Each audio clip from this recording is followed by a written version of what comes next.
సమూయేలు మొదటి గ్రంథము 10వ అధ్యాయము.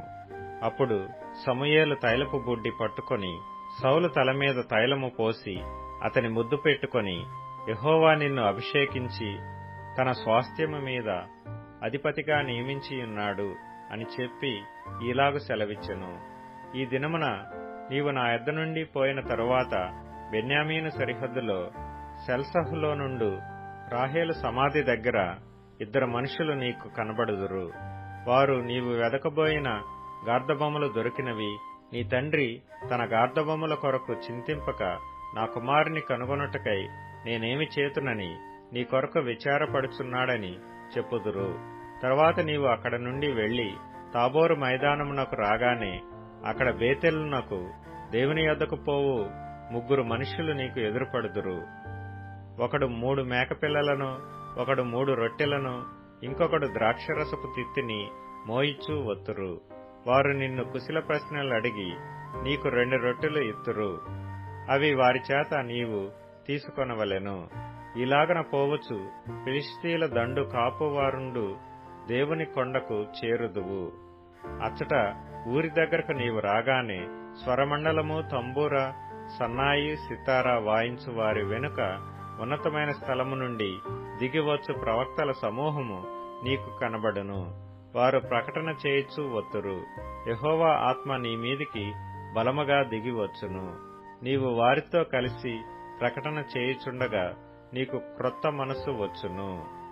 దేవుడు నీకు తోడుగా నుండును గనుక ఈ సూచనలు నీకు సంభవించిన తరువాత నీకు మంచిదని తోచిన దాని చేయుము.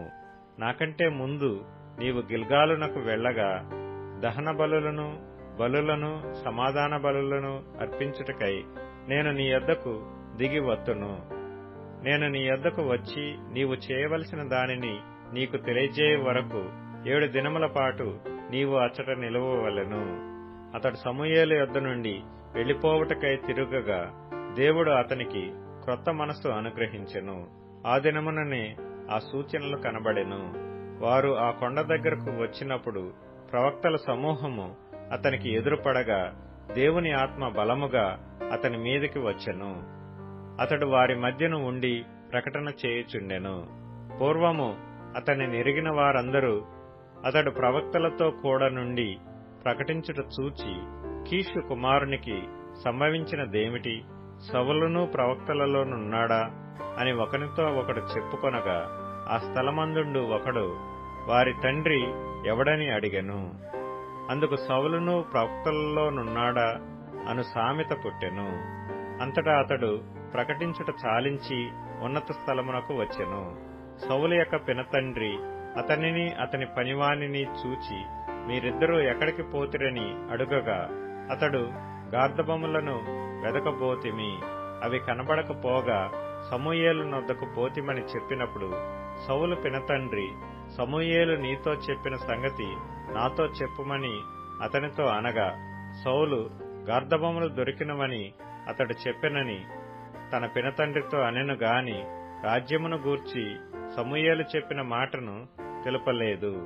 తరువాత సమూయేలు మిస్పాకు యెహోవా యొద్దకు జనులను పిలువనంపించి ఇశ్రాయేలీలతో ఇట్లనెను, ఇశ్రాయేలీల దేవుడైన యెహోవా ఈలాగున సెలవిచ్చుచున్నాడు, నేను ఇశ్రాయేలీలైన మిమ్మును ఐగుప్తు దేశములో నుండి రప్పించి ఐగుప్తీయుల వశములో నుండి మిమ్మును బాధపెట్టిన జనములన్నిటి వశములో నుండి విడిపించితిని. అయినను మీ దుర్దశలన్నిటినీ ఉపద్రవములన్నిటినీ పోగొట్టి మిమ్మును రక్షించిన మీ దేవుని మీరు ఇప్పుడు విసర్జించి మా మీద ఒకని రాజుగా నియమింపుమని ఆయనను అడిగియున్నారు.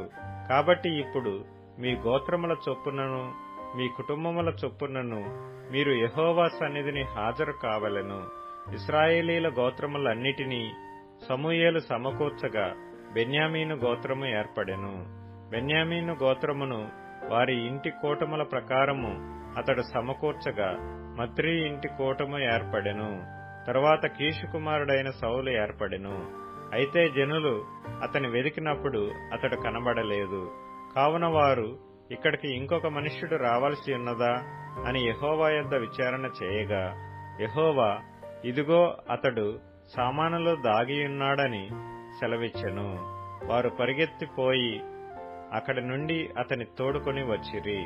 అతడు జనసమూహంలో నిలిచినప్పుడు భుజములు మొదలుకొని పైకి ఇతరుల కంటే ఎత్తుగలవాడుగా కనబడెను. అప్పుడు సమూయేలు, జనులందరిలో యెహోవా ఏర్పరచిన వానిని మీరు చూచితిరా? జనులందరిలో అతని వంటి వాడొకడునూ లేడని చెప్పగా, జనులందరూ బొబ్బలు పెట్టుచు రాజు చిరంజీవి అగుగాక అని కేకలు వేసిరి. తర్వాత సమూయేలు రాజ్యపాలన పద్ధతిని జనులకు వినిపించి ఒక గ్రంథమందు రాసి యెహోవా సన్నిధిని దానిని నుంచెను. అంతట సమూయేలు జనులందరినీ వారి వారి ఇండ్లకు పంపివేశెను. సౌలును గిబియాలోని తన ఇంటికి వెళ్లిపోయెను. దేవుని చేత హృదయ ప్రేరేపణ నొందిన శూరులు అతని వెంట వెళ్లిరి. పనికిమాలిన వారు కొందరు ఈ మనుష్యుడు మనలను ఎలాగు రక్షింపగలడని చెప్పుకొనుచు అతని నిర్లక్ష్యము చేసి అతనికి కానుకలు తీసుకొని రాకుండగా అతడు చెవిటివాడైనట్టు ఊరకుండెను.